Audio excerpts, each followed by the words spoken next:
This Week in Radio Tech, episode 170, is brought to you by the Telos Zip 1 IP audio codec. Send linear or compressed audio over IP radios, private IP links, or the public internet. Great for remotes, STL, and backhaul.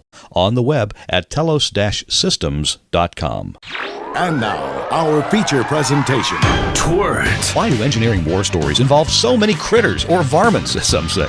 Snakes, deadbeats, and a scary raccoon are all ahead. All right, calm down. He says that to everyone. This calls for immediate discussion. What's up, Doc? All your days are belong to us.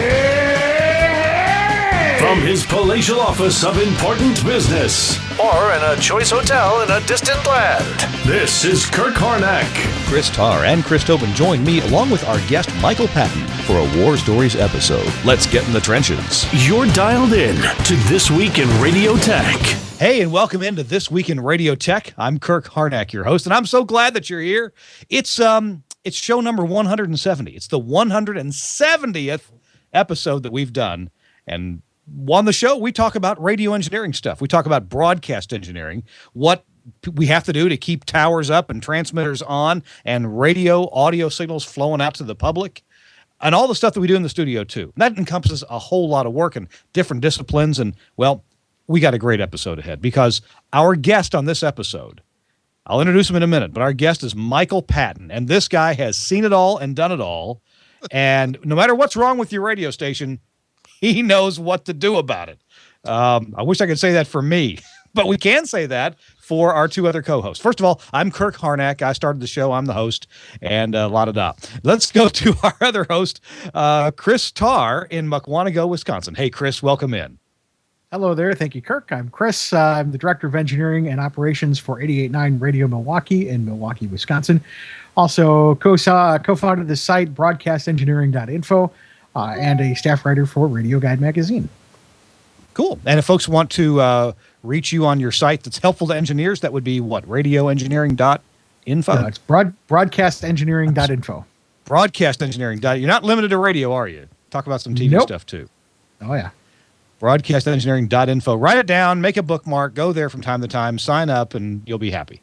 All right. Also, speaking of happy, the best-dressed engineer in radio, because he is so happy, it's Chris Tobin from Manhattan, New York. Hey, Chris, you're in studio. I'm in studio at GFQ Network, having a good time, watching many things go on here. I got to believe you're in studio because, what, you used up all the data on your Verizon plan? No, not at all. We had a guest. I wanted to make sure that all of us can participate, so I came to in-studio operation. That's great. Wait, are you taking a train, a subway out there? No. I actually drive out. It's about a 30-minute drive. Wow. Yeah. A car in New York. Good for you. Yeah, in the middle of rush hour, no less, on the Long Island Expressway. Yeah. Oh my gosh. Oh, everybody trying to get out of town, and you too. It's a moving parking lot. Do you go ahead and start drinking while you're making that commute? Absolutely. Vodka's clear, and a water bottle is a perfect solution. Oh, gee whiz. Sounds like an LSU football game. Exactly. And speaking of LSU, and who's that voice I hear? It's our guest, Michael Patton. Welcome in, Michael. Glad you're here. Thank you, Kirk. I'm glad to be here. Michael Patton, when did I meet you, buddy? It's been some years ago. Oh, we were probably running around Memphis trying to hustle the same business. That could have been.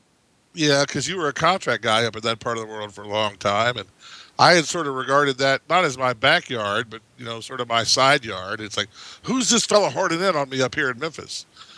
And of course, you were a lot closer and just as sharp as I was, if not sharper. And so I smiled and nodded a lot. But that's the first time I remember running into you.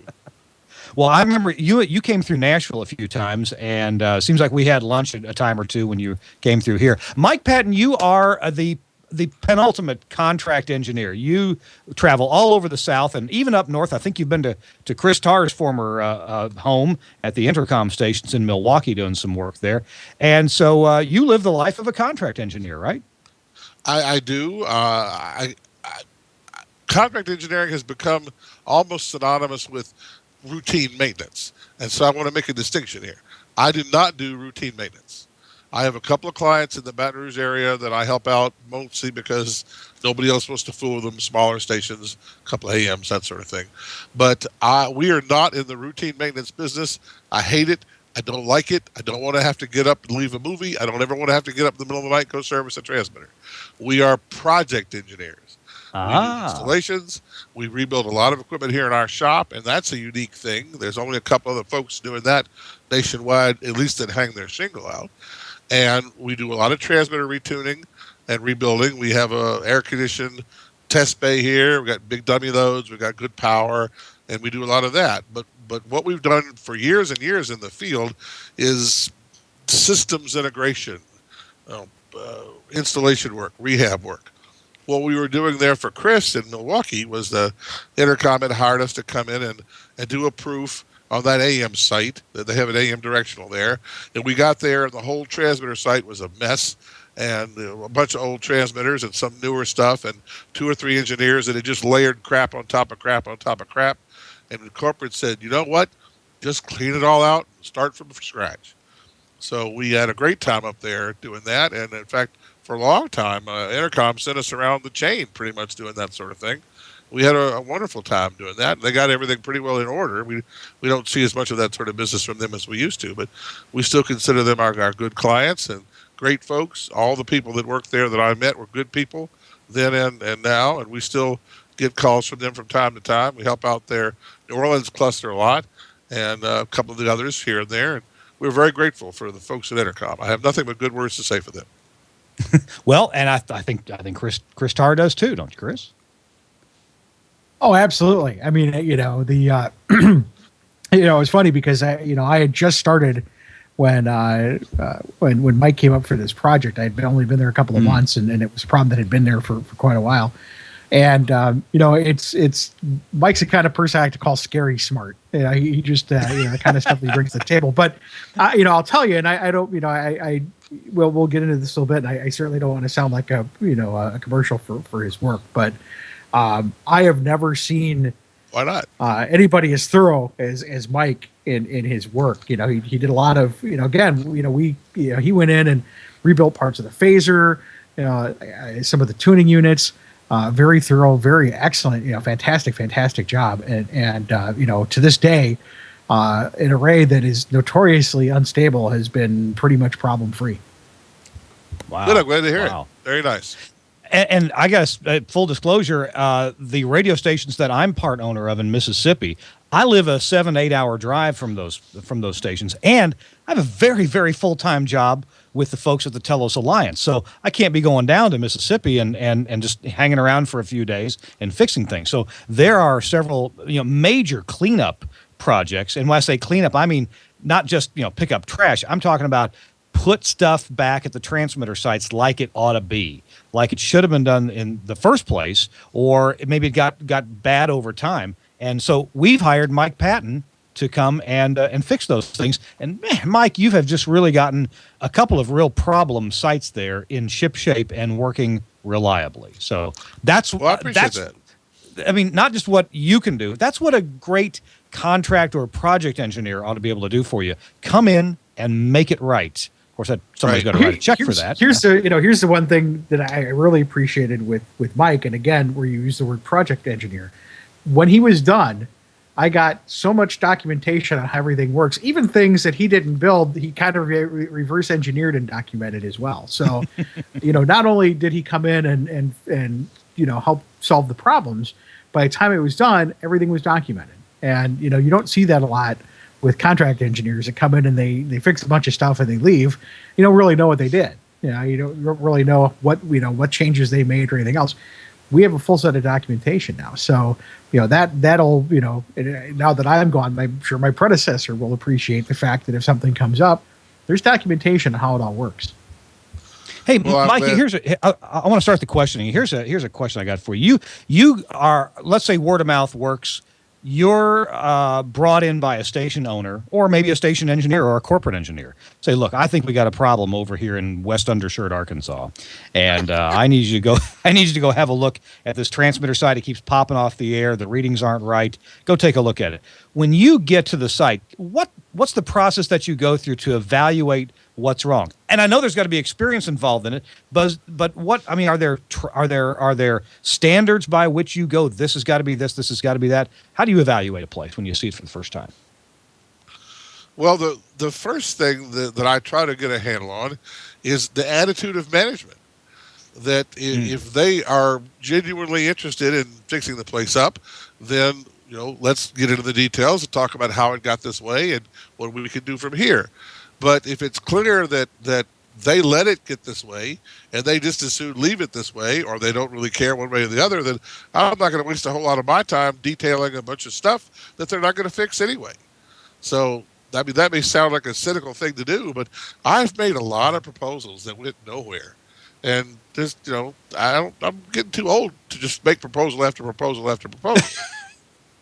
But yeah, once I do get the feeling that management is on board, whether it's a new owner or an old owner who's finally decided to do it right, and I've seen people just say, I'm sick of this, I'm going to fix it. Or sometimes they had an engineer that had a bad attitude, like those stations in the Delta, and, that got changed, and it's like, okay, this is terrible, this has gotten bad, let's fix it.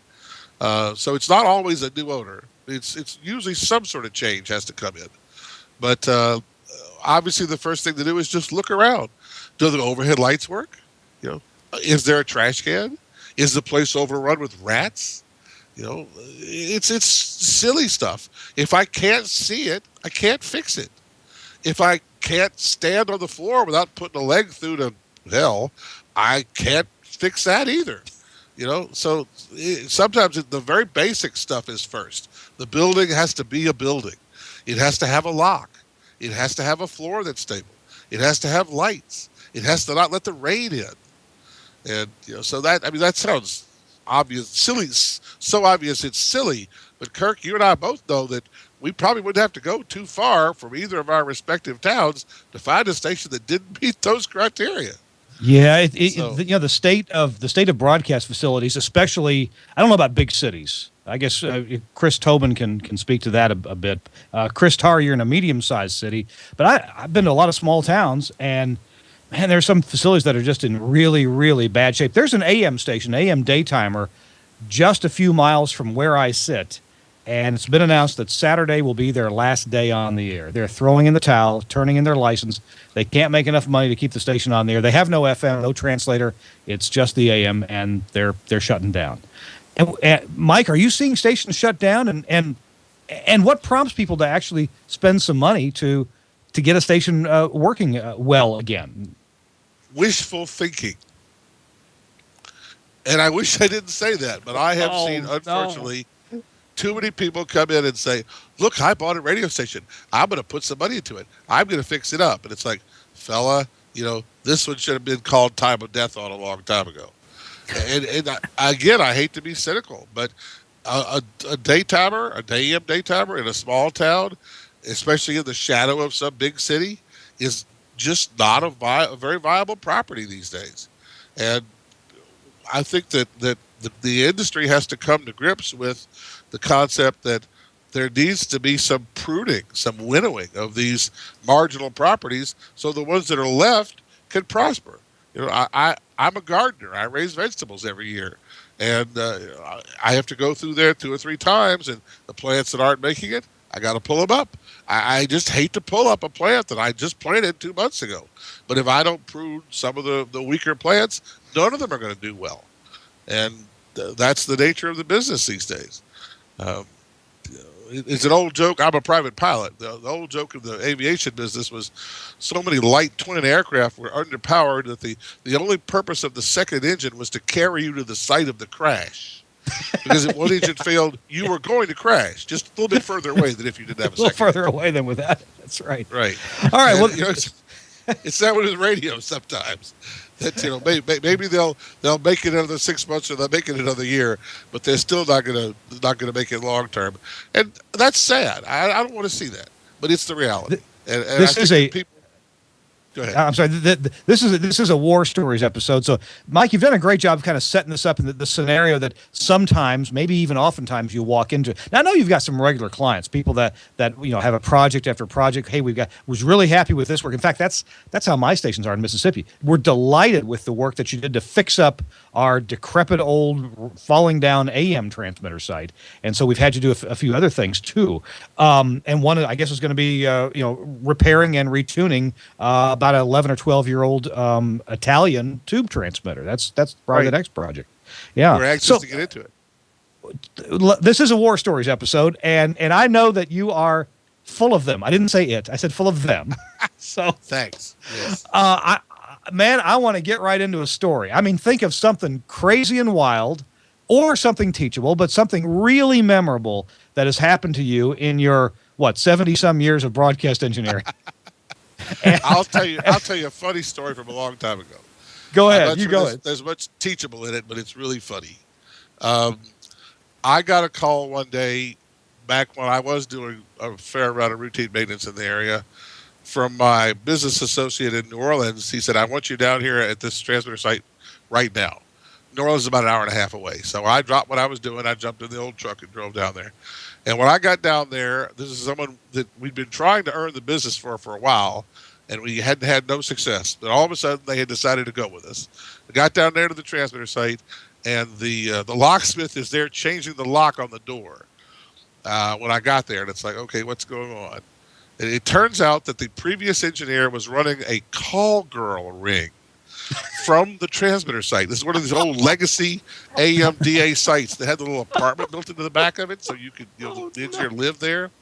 And this guy was living at the transmitter site and literally running a call girl service out of the transmitter site building. And the cops caught on to him and showed up at the radio station that morning to arrest him. And somebody must have tipped him off because he was like half an hour ahead of him. He had cleared most of his stuff out. He got in his car, and I presume he left town. And the radio station owner called us up, and they said, I don't want any evidence that he ever worked here by the end of business today. I don't care how much it costs. Wow. Yes, sir, Mr. Radio Station owner. So we went out to the transmitter site. We took everything that belonged to him out of the apartment. We divvied up his science fiction collection. We divvied up his plants. We brought out just boxes and boxes of sexual aids, all of which, of course, went promptly into the dumpster. And it just, we had the strangest Friday afternoon in my career cleaning out a transmitter site. It used to be a hotbed of prostitution. That's wow. I didn't end up with any. I didn't end up with any of the girls' phone numbers. That was the sad part. Man. Brings a whole new meaning to erecting steel. Okay. Well. Hey-o. And then that same station, this is the part two of that, is that they had an old RCA 5 kilowatt AM from back in the 50s, pre-Ampliphase, okay? And they had a Collins 5 kilowatt, whatever the 5 kilowatt was that they made in the 60s and the 70s. The newer transmitter, this was 30 years ago, the new transmitter was unhappy, probably needed a tube change, this, that, the other, but they couldn't take it off the air because the old RCA wasn't working. Well, we worked at it. Finally got the old RCA back on the air, but that was the first time I had seen that particular transmitter, and I didn't know it as well as I should have. But we got it running, and we went to dinner. We turned off the new transmitter, and this was before the days of cell phones. This was back in pager days. And we're sitting there at our Mexican food. There's a little Mexican restaurant called Julia's not far from there. It's a wonderful place. But see, I'm a big foodie. I'm not exactly a skinny guy. And I have a radio station. Every project is associated with a restaurant in my mind. And since I go through this industry one meal at a time. So, but in any case, there we were at Julia's. The pagers go off all of a sudden. And we call the guy up. And it's like, are you off the air? Well, no. Well, what's going on? The guy's just scared to death. The jock is scared to death. It turns out that we didn't know it, but the old RCA transmitter had a separate circuit for the crystal heater. And we didn't turn that breaker on because nobody knew what it did. And the thing ran just fine without the crystal heater. It just ran 660 cycles off. Oh my goodness. Well, we didn't notice that. Our radios didn't, make a change out of that. These were all back in the days of analog radios, so the car radio wouldn't hear that much difference. No big deal.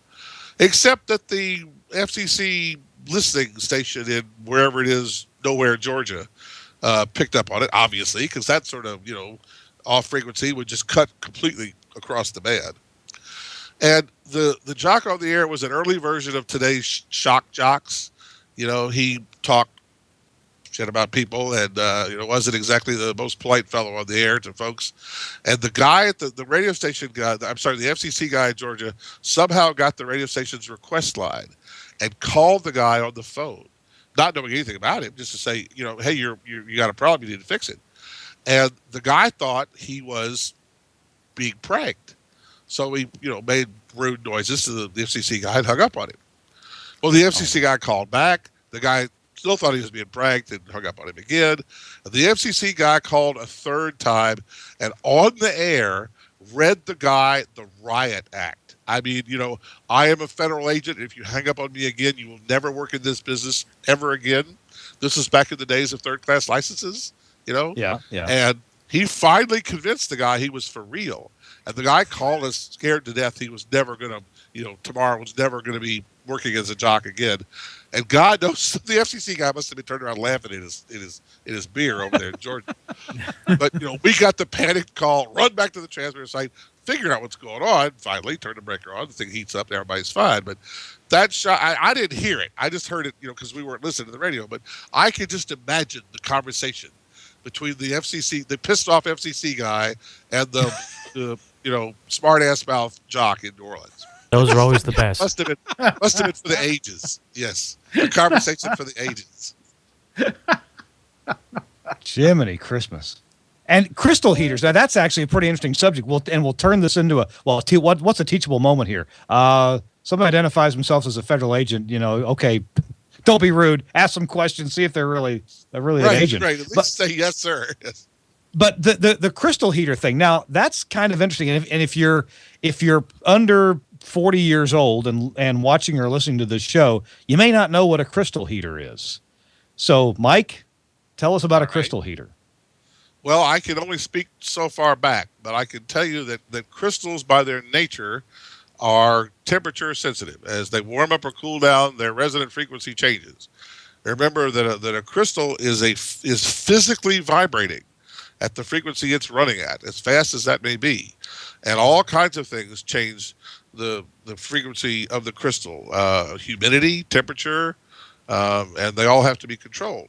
Now, modern crystals are hermetically sealed, and they are cut against the crystal structure and lattice of the crystal.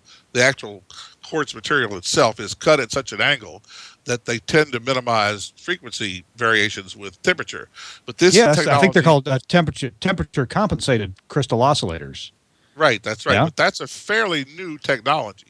And back before they had really gotten that down to the state they have it now, broadcast transmitters, especially AM transmitters, because that was the technology from the beginning, had to have their crystals heated to a certain temperature, and it had to be fairly hot. It was 60 or 70 degrees Celsius, the better part of 200 degrees Fahrenheit, because you had to get it hotter than it would ever get in normal operation without the heater.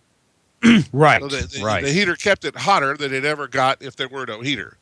Yes, that's a good point. So it would always stay at that temperature. Right, so it would always stay at that temperature, no matter how hot the equipment around it got, unless it was a fire or something crazy.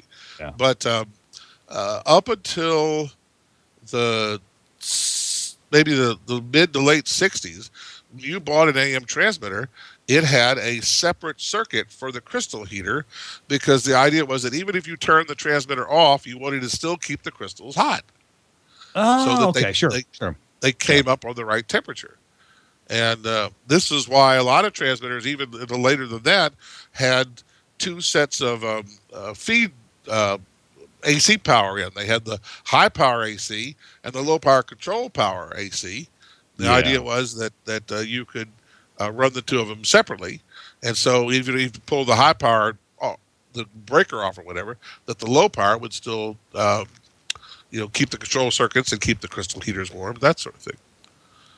So even up till like the Marty STLs, the STL 10s had crystal heaters. They weren't nearly as fancy as the old ones.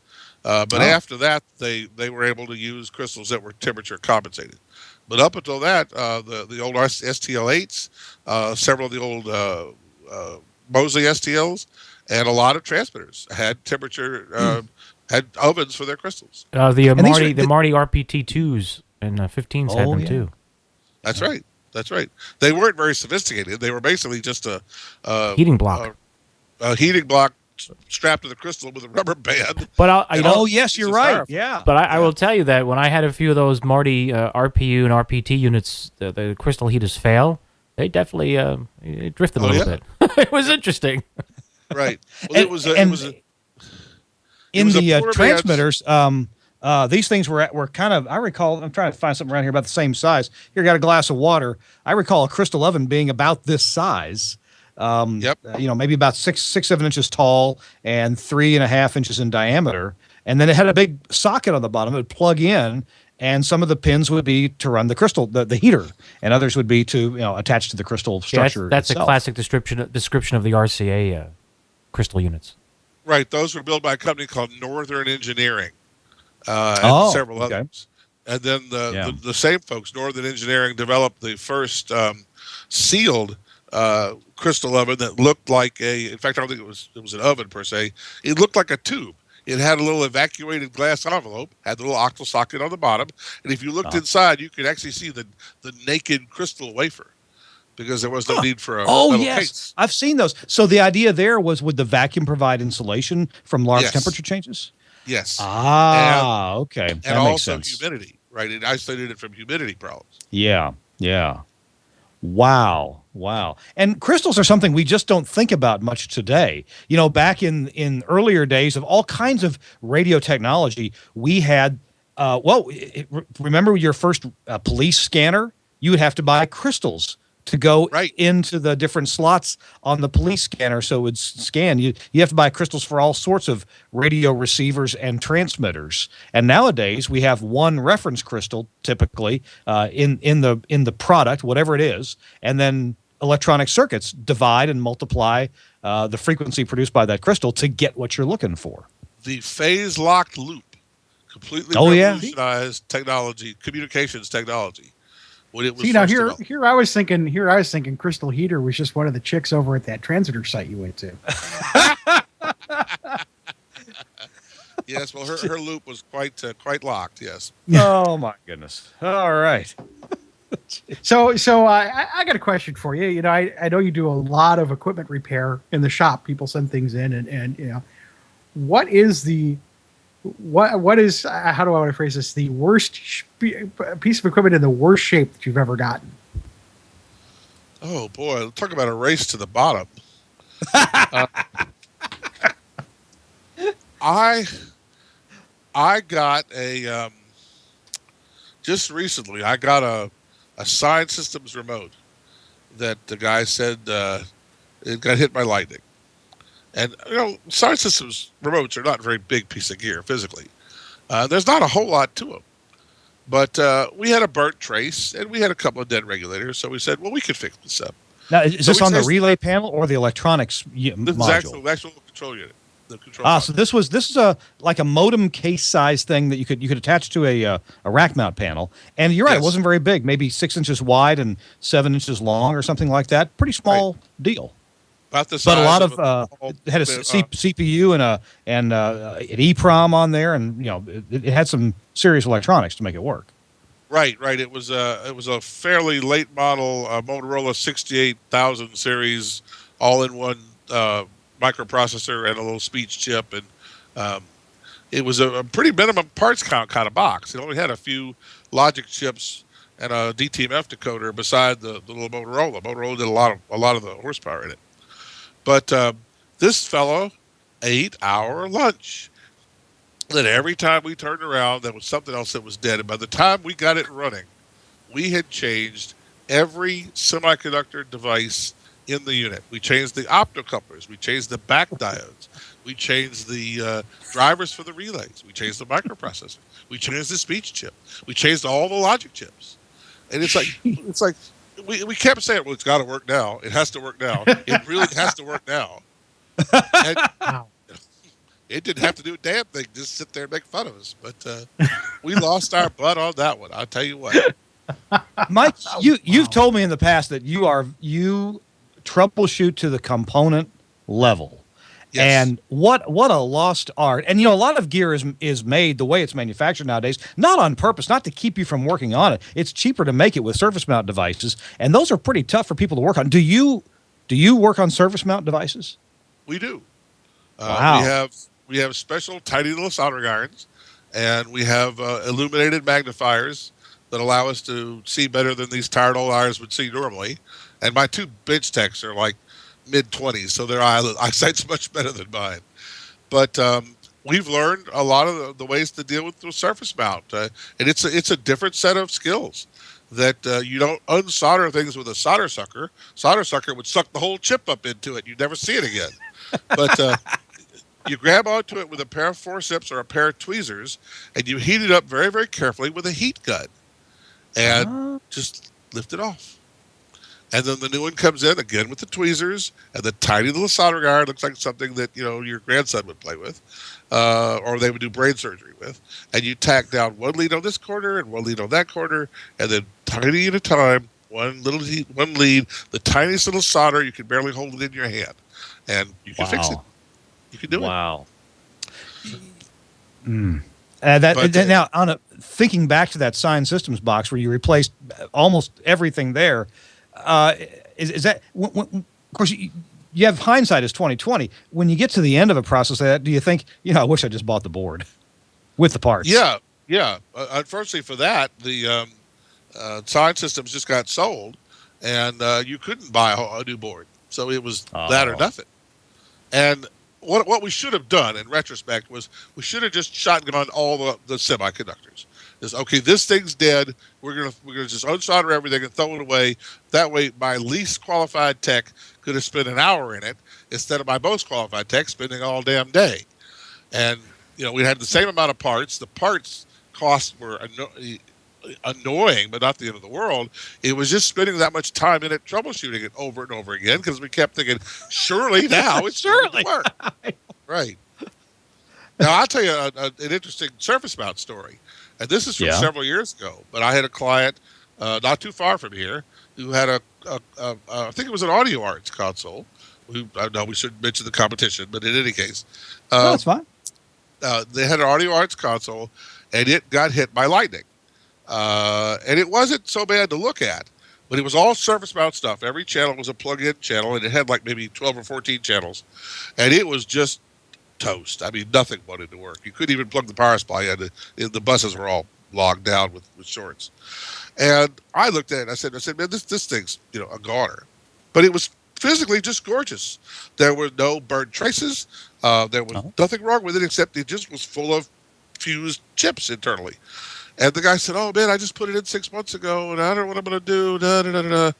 And I said, well, it's going to cost $2,000 or $3,000 to fix something like this. And he said, well, let me go to my insurance company. So he goes to the insurance company, he calls me back, and he says, listen, he said, brand new, that thing was like $5,000.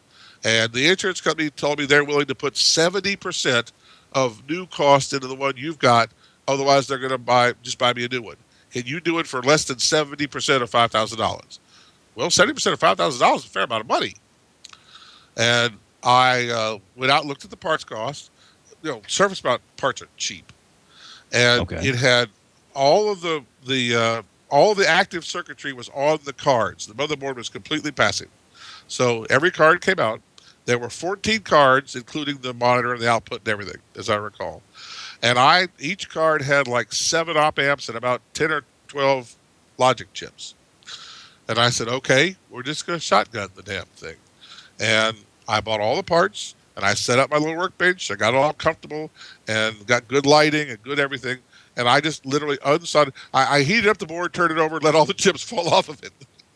And then I turned it back over, and I tacked the chips in one at a time. Bloop, bloop, bloop, bloop, bloop. It took about an hour and a half per board. 14 boards. I did the whole thing in a weekend. I said a weekend, I said, nobody bothers me. Somebody else walks the dog. Don't call me unless the house is on fire and you've already called the fire department. And locked myself in my little workshop. Started Friday afternoon. Monday morning, I turned it on. I had to troubleshoot 2 problems. And I figure I made about $2,500 in a weekend. Not bad. Oh, wow. Yeah. Now this technique of shotgunning. Okay, I've shotgunned electrolytic capacitors because I knew they were all dried out. They were all the same age. You know, some audio card that has electrolytics. If one's bad, if bass response is gone, and I'm talking about like an ITC cart machine, you shotgun those. But I've never really thought about shotgunning all of the semiconductors, whether they be transistors or diodes or ICs, on a circuit board.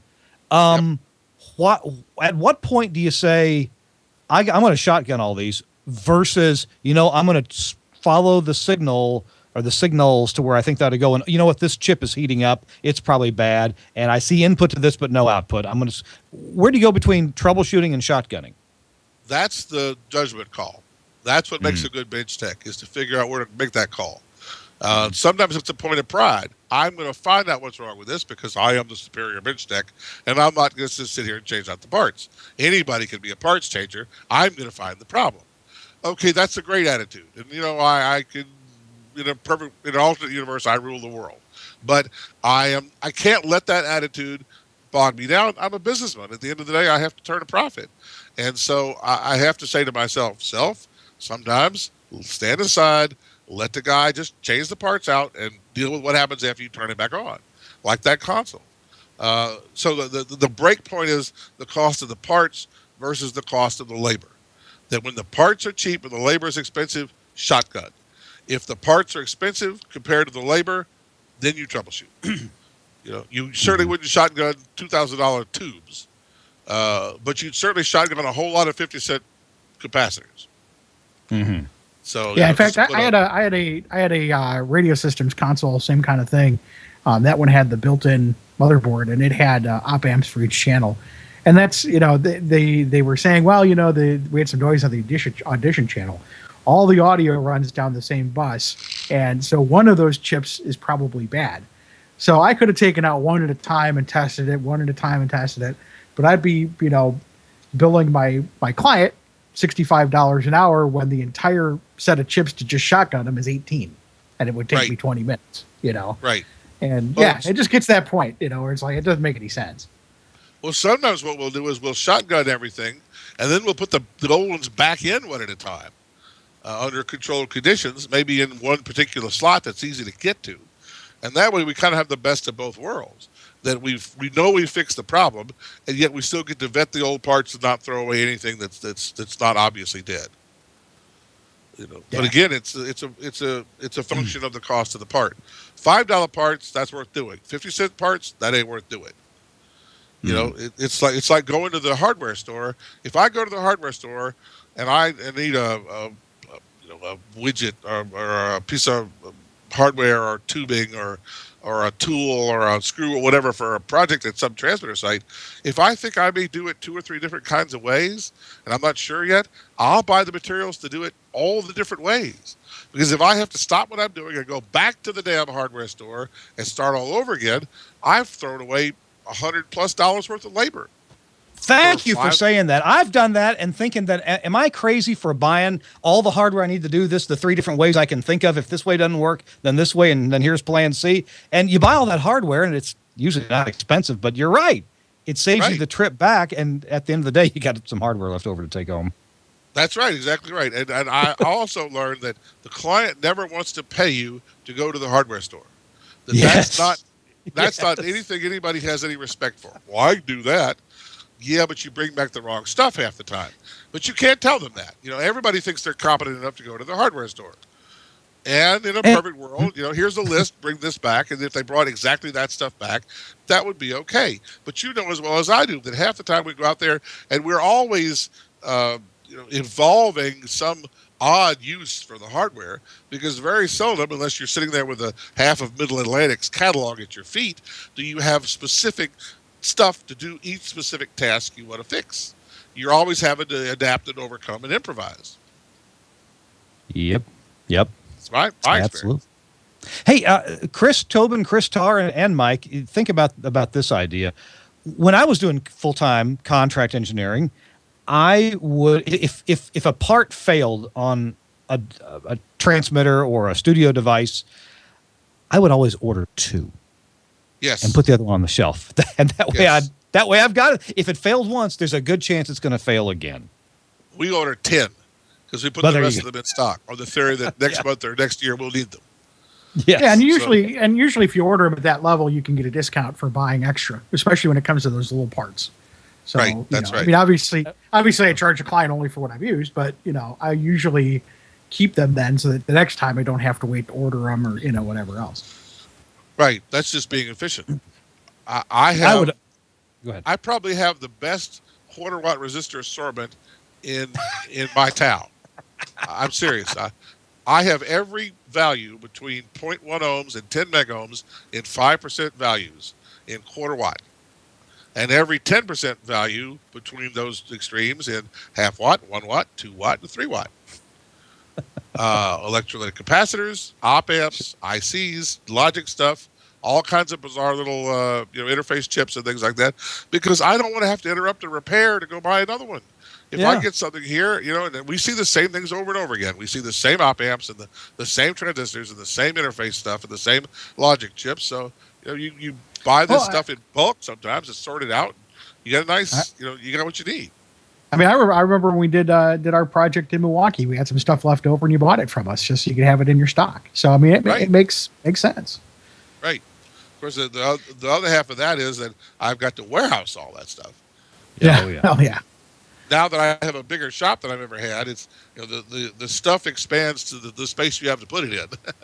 So that's been sort of a struggle. And thank God the local sales tax people have not discovered me yet, because that you have all this personal. If I had to pay inventory tax on all this inventory at what some bureaucrat thought it was worth every year, I would have been gone bust a long time ago. But, yeah. Hey, folks, it's time to remind our viewers and listeners that you are watching or listening to This Week in Radio Tech, episode number 170. It's divide by 10, so it's a War Stories episode.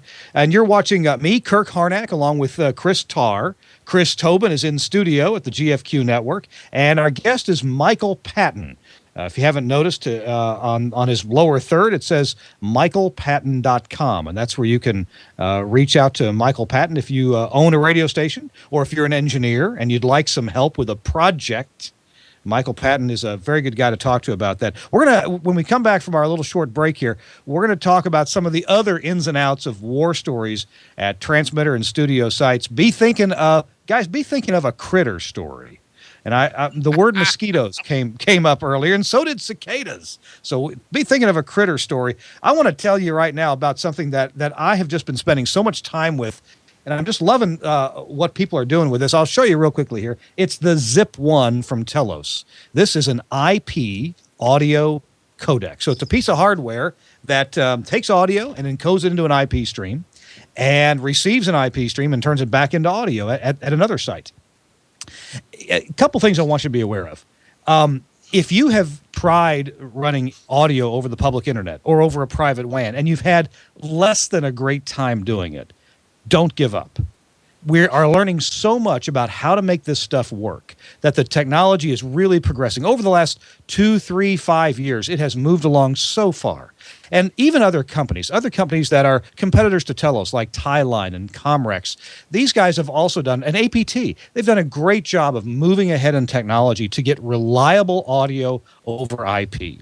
So you can study the techniques that these other companies do and that Telos does, and make the choice for yourself, whichever brand you need to go with, which one has the features that you feel like you need. But let me tell you about a couple of things we were talking about today. We had an SBE meeting here in Nashville today, and that Nashville's where I live, and I gave a little presentation about some different techniques to get high quality, reliable audio over IP. Now, IP is where everything's going. We got to figure out how to make it work for us. We can't just throw our hands up and say, oh, it's too hard. Oh, the audio stutters. Oh, it cuts out too much. There are ways to do this, and we as engineers have got to learn them, understand them, and figure out what's best for each situation. Just like you wouldn't necessarily use an ISDN codec as the STL for every radio station that you're working with. No, of course not. Neither would you use a 950 megahertz analog RF STL or a digital STL for that. Of course not. In some cases, different things are called for, and it's the same thing with IP technology. Different technologies are called for. You know, one of the best ways to have great IP audio, reliable, from one place, let's say the studio, to a transmitter site, or from a ballpark back to the studio. The easiest way to make that work reliably is have a perfect IP network. That works every time. But that's not always available to you. You can get close. We had a guest on this show, Bob Holowenko from Canada, who told us about getting very reliable service out of your telephone provider using MPLS and making sure your packets get from point A to point B on time and in order. There's other techniques like using dual pathing, and one of Telos's products, the iPort, offers this, as well as some of our competitors' products too. You send out 2 streams over 2 different providers, and at the receive end, you receive 2 streams from 2 different providers. And this makes the reliability just go through the roof. I mean, you may have a packet drop here, a packet drop there, an outage on path A, no outage on path B. You've got a very reliable situation when you are using dual pathing. And then there's another technique where you use time diversity. If you only have one path, but you send the audio stream twice, once and then again a few milliseconds or a few hundred milliseconds later, if the lowest possible delay is not critical to you, well, you just have a bigger buffer at the receive end and you receive both streams. And if a packet's missing out of stream A, you grab it from stream B. And since they're time diverse, whatever was the problem with stream A is probably not going to be the problem with stream B. So there's different ways to make this happen. Last thing I want to mention is if you go to the Telos website, telos-systems.com, and go to the Zip 1 product page, there's a video there. It's a quick start for how to get started with the Telos Zip 1, how to set it up quickly and get your first audio in just a few minutes. There's another video that we just published, and we haven't got it on the website yet, but it is on YouTube. And I'd like you to check it out. And it has to do with, here it is, with this application called Lucy Live Lite. And here's what that app looks like. Let me start it here on this phone. And there's what the app looks like right there. We may have shown it before, actually. And this app will let you, over your Wi-Fi or your 3G or 4G data connection, this will let you connect to your Zip 1 and get G722 audio in both directions. Well, I made a video about how to set this up and how to make it work. It's about 11 minutes long, shows you how to configure your Zip 1, how to configure your internet router, and how to configure the Lucy Live Lite app on your smartphone. So if you'll go to YouTube, not now, after the show, go to YouTube, and you ought to go to the Telos Systems channel on YouTube and subscribe to it. That way you'll always be kept abreast of any new videos we put up there, instructional videos on how to do stuff. Telos Systems channel on YouTube, and click on this newest video about how to configure a Zip 1 with Lucy Live Lite. It's worth your while doing. You're going to learn something, and we had a little fun making the video too. All right, our show is brought to you by telos-systems.com, and thanks very much to Telos for sponsoring This Week in Radio Tech. All right, it's episode 170. With Mike Patton, Chris Tobin, and Chris Tarr. Critters. There, we've shown all the critters. Oh, no. Oh, thanks. Right. Well, I'll tell Mike, you a story. what you got for us? Yeah, go ahead. Years ago in Columbus, Georgia, I was doing an AM stereo install, and the local engineer drove me to this transmitter site that was literally a mile out in the woods off of the paved road. And It was about lunchtime. We'd had lunch, and he said, well, we can't afford to send anybody out here to work with you this afternoon, but you pretty well know what you're doing, don't you? Well, yeah. I said, well, here it is, and we'll be back to pick you up for dinner. Okay. So I'm a little nervous about this, but I got a bunch of work to do.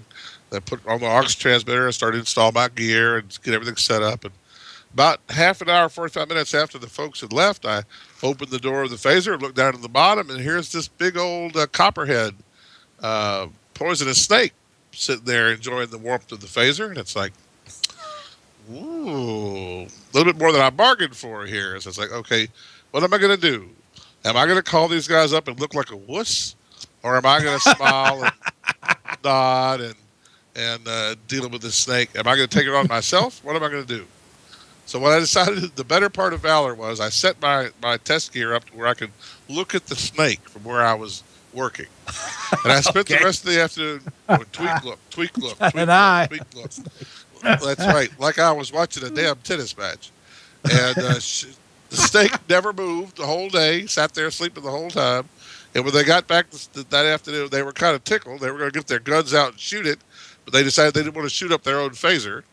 So they made a noose out of a piece of half-inch conduit and a piece of 8451 audio cable that they staked out to it and made a loop at the end. And they got the snake by the neck and brought it outside, and we beat it to death against the wall of the transmitter building. Oh, jeez. Oh, but I tell you what, man, the pucker factor was high that day.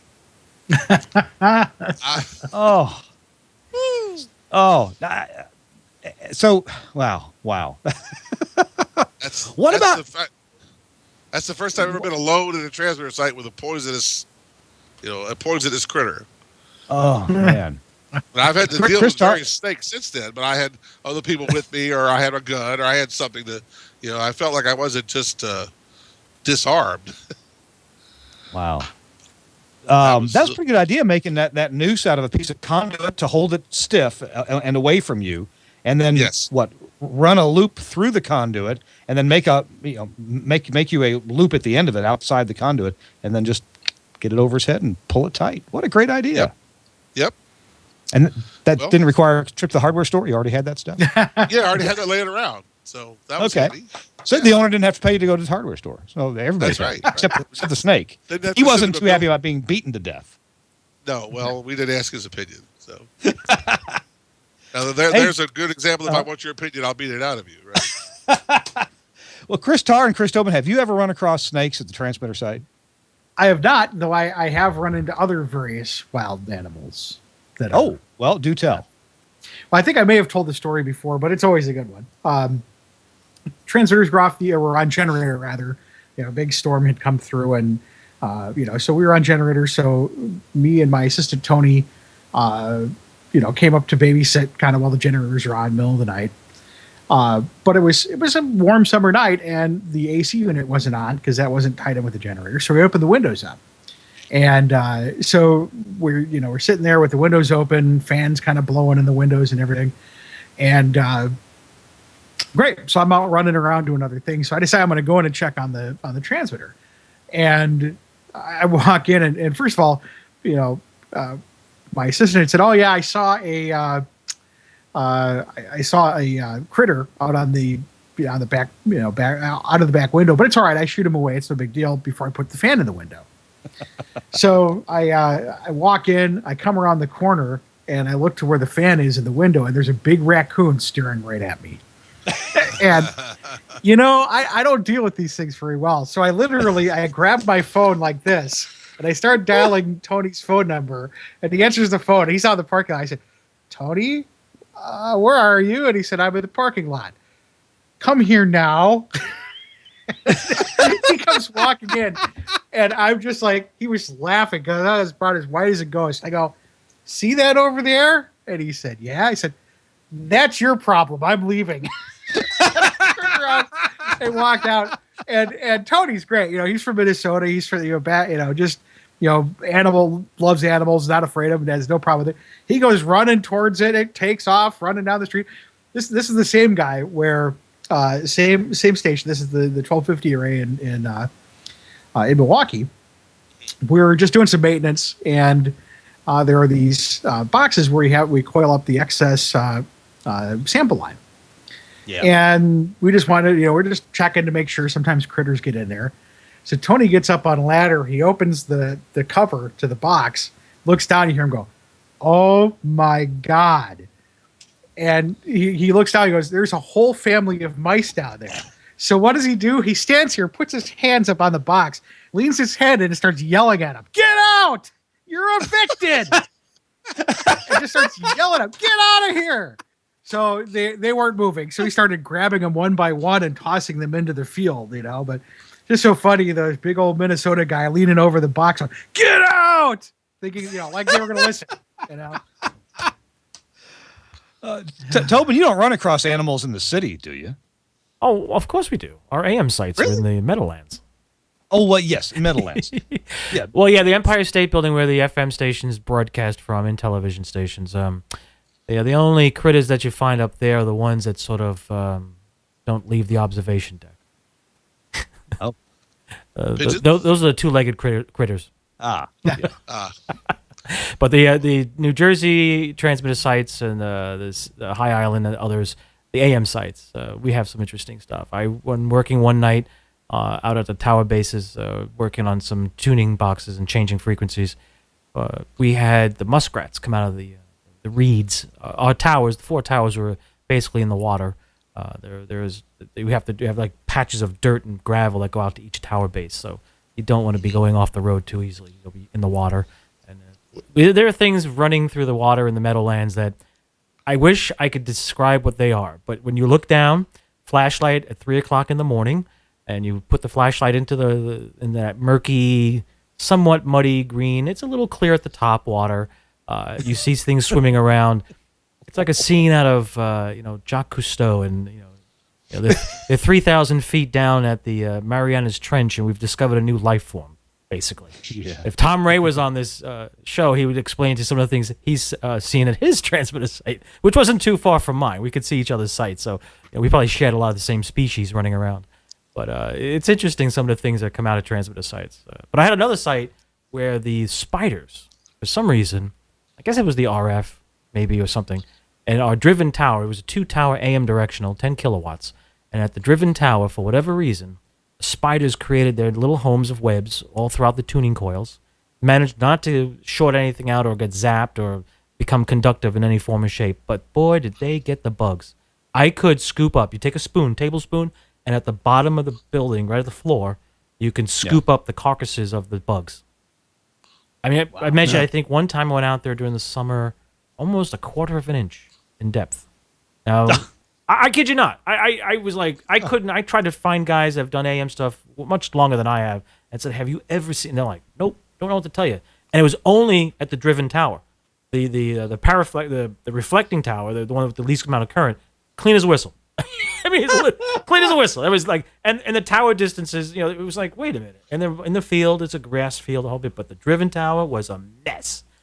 Did not change parameters. Everything was great, but it was just, once a month I go in there on the overnight, shut down, and just vacuum out everything. And then by the end of the month, we're back to a. Did you ever put mothballs in these buildings or tuning houses? Because we've done that in the Mississippi Delta area where Mike's been to, and it seems to be pretty effective. We get a little plastic basket basically with holes in the sides, and go to Walmart and just buy up all the mothballs they have and stick them in there, and they evaporate over a few weeks, a couple of months or so. Right. But man, I kind of like the smell of mothballs, but I'm weird like that. And it sure keeps the bugs away, though. Seems to. Well, I did that at a transmitter site when I worked in Connecticut, and we actually, one of the little bags that we had hanging in the doghouse or the tuning house disappeared one week. We were like, okay, it didn't evaporate that quickly, and the bag is missing, and there's just a piece of rope, a string hanging, and we don't know what took it. But what took it? It's just like they're mothballs. It was the moth. He wanted his balls back. I've got tip your waiters. Thank you. I got one with actually it's actually Mike Patton's story when he was up in Hale's quarters. He probably will remember this once I start telling it. Mike at the time had a Jeep Cherokee. And he had to drive out. Our towers, like many AM towers, are built in kind of a swampland, and they have a little path to get out to each tower. So Mike's assistant drives it out there, and they're doing something, and the Jeep gets stuck in the mud. So I go get my car, my 4x4, and I tried to pull it out. It wasn't happening. So now we're stuck. We're in Hales Corners, Wisconsin. The truck is, axle deep in the mud, in the middle of a field. And, we're like, what are we going to do? And Mike said, hey, they were doing road construction out in front of our building. The whole road was torn up. He's like, I saw a guy down the street with a tractor. I'm going to see if I can get him to come over here. And I'm going, yeah, right. This is a big city. It's a city worker. There's no way. Mike's gone for 5 minutes, and sure enough, here comes the guy in the tractor driving down the street, pulling into our parking lot. Mike had convinced the guy to drive the tractor over and pull his truck out of the weeds. But it was just so weird. I'm just sitting there working on tower. All of a sudden, this big tractor comes running in. So that was an interesting day for sure. I don't think I've ever seen anything like that. I'd forgotten that, but I've certainly gotten stuck in my share of transmitter sites. Years ago, there was a site in Lafayette, Louisiana, that was way out in the middle of a rice paddy. And literally the only way out to it was the little field edge roads that were just designed to not do any better than have a farm truck or the rice tractors. They make special rice tractors, they call them, that have wheels that are designed to not put too much pressure in any one spot. And they literally can run these in the flooded fields, because rice, you have to flood the fields half the year. Yeah, and so it's a very specialized crop. There's a lot of rice grown around here. But there was a fella that the station's regular engineer had gone out of town for the weekend, and he had engaged the services of another engineer in town to take over for him if something happened. And this other guy had never been to this site before, and he didn't have a very off-road capable vehicle. But he was, he was all that was. And the station went off the air, and he got the call, so he drove out there. And he told the radio station owner, he says, "Look," he said, "I'll go out there and do what I can, but I don't know the site very well, and you're going to bill me. I'm going to bill you for every hour I'm out there, however long I have to be there to get this thing straight, because otherwise I'm not going to ruin my weekend, and you can take it or leave it." And the radio station owner says, "Well, my guy has faith in you, and you're it, and you're the only guy, so go ahead." So the fellow went out there, and he got stuck. Well, he fixed the problem while he was there, because he was stuck, and he called a wrecker. The wrecker came out there, the wrecker got stuck. Oh. The wrecker called his backup, and they came out there, and he got stuck. And before it was over, there were 4 vehicles total stuck somewhere up and down that road. Oh. And finally, this is like getting to be late in the day, and the old Cajun rice farmer sees all this commotion in his fields and drives out there in his rice tractor and says, "How y'all boys doing?" He says, "Y'all need some pulling out here, eh, sir?" So sure enough, the old farmer gets out there with a chain and one at a time pulls them all out. And wrecker people go home with their tail between their legs, of course, because they're not very proud of how it all happened. And my engineer friend, he went home on Monday morning. He sent the radio station owner a bill for every hour he'd had to sit out there and wait till his car got pulled out. And not only that, he sent him the receipt for taking it to the car wash. And the radio station owner says, "I'm not paying this. This is 8 hours. You were only out there to fix the stuff a couple hours." He said, the guy says, "Yeah, but you agreed to pay me for as long as I had to stay out there to fix it." "Well, this is as long as I had to stay out there to fix it." Well, and I got to agree with that engineer, and here's why. If you a lot of transmitter sites are oftentimes out in the middle of nowhere. It's a great place to put a transmitter site, the middle of nowhere, unless you're in New York City. But the Meadowlands, middle of nowhere, kind of. So if you're going to have a transmitter site in the middle of nowhere and you don't spend the money to make it accessible, it's going to cost you money every time somebody gets stuck in the mud or has a difficult time getting out there or gets stuck there. And goodness knows I've been stuck at transmitter sites before for hours at a time and had to slog through Mississippi gumbo mud that was 2 feet deep, lost shoes, lost boots. I don't remember if I've gotten my own car stuck. I don't think so, but my business partners and other people sure have, up past the axles in Mississippi mud. And by golly, spend $20,000 and put a road in, and you won't have this problem. Yeah, I know you only use the road once a month, but got to do it. It's part of the cost of building this. Part of the cost of doing business. Yep, I agree. Yeah. But a lot of people don't see it that way, or they'll make a half-ass effort, and then that's as good as they ever get. We could do a whole show on vehicles getting stuck at transmitter sites. Oh, that's for sure. Yes. Now I'll tell you another critter story. Go ahead. Over in Galveston, Texas, we had a 4-tower DA that we built, and we had bees in the cinder block walls of one of the tuning houses. Okay. Now down here, we normally don't use what I always think of as a doghouse. We have ATUs, tuning units that are generally aluminum cabinets mounted on poles.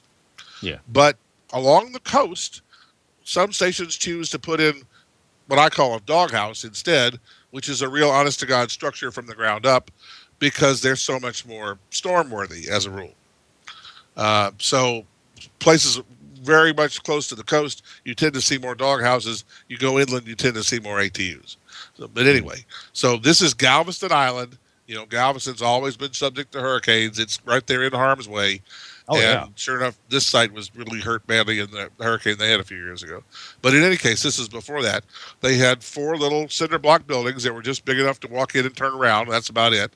And the open frame mounted ATU, the network on one wall. And one of them got bees inside the structure of the cinder blocks. Yeah. And no matter what we did, and we paid a commercial professional exterminator to come out 2 different times, and he sprayed and, you know, put stuff in there that the EPA wouldn't want to know about, and dug and heated and torched and everything else. And, you know, another couple of months went by and no bees. And finally one day you go out there and there'd be bzzz, and sure enough, the bees would be back. And not only that, but it turned out it was the Africanized bees. So we had to be very, very careful, because more than once we got chased back into the building, the real building. Wow. You know, and it ended up, I paid all the expenses because, you know, I'm there on the site counting out money. I'm the contractor. And I had a contract with the station owner that I thought covered that sort of thing. And when it was all over, I went to turn in my expenses, and he says, "I'm not paying you for all that." Well, why not? "Oh, well, surely you didn't need to bring in a pro. You know, that cost me $400. I said to the owner, I said, "Man, you had no idea how much we spent on it already." I said, "Those bees weren't going anywhere. Even the pro couldn't get them out forever." "Well, I'm not paying that." Okay, fine. So we ended up, sure enough, you know, the guy's CP got down to 1 day on the deadline. He called me up. "Okay, you son of a bitch, I guess I'm going to pay you those expenses." It's like, "Yeah, I think you are." But he did, and we filed, and he ain't never sent me any more business after that. So I guess in retrospect, I might should have just eaten the bees, so to speak. But that's first time I ever had bees. You couldn't get rid of them. You just couldn't get rid of them. Wow. No matter what we did. I mean, we bleach, solvents, fire. We did everything we could think of to kill these bees. Solvents, fire. Great. Oh, guys, we're out of time. We've stayed past our welcome, and this has been this hour and 10 minutes has just flown by, because we've been going for an hour and 10 minutes now, and wow, what a fun episode, a War Stories episode with Mike Patton. And Michael, I know that we haven't heard 1% of your stories at this point, so we want to have you back. I can tell you all night. So I look forward to being back. Thank you. Oh, wow. It's been, hey, and if folks want to reach you, Michael Patton, you're at michaelpatton.com, right? Yes, Mike at michaelpatton.com. And you can visit our website and laugh at how poorly I could put a website together. But it does say a few good things about us, and the services we're very proud of, and we're happy to help anybody out. If you have a problem, we can fix it. Yeah. If it means anything to the people listening or watching, I highly recommend Mike and his team. They do fantastic work. Well, thank you very much. I'll make sure your check's in the mail in the morning. Well, Michael, I probably owe you some money, so I thank you for your work at Delta Radio, and I hope you'll come back sometime.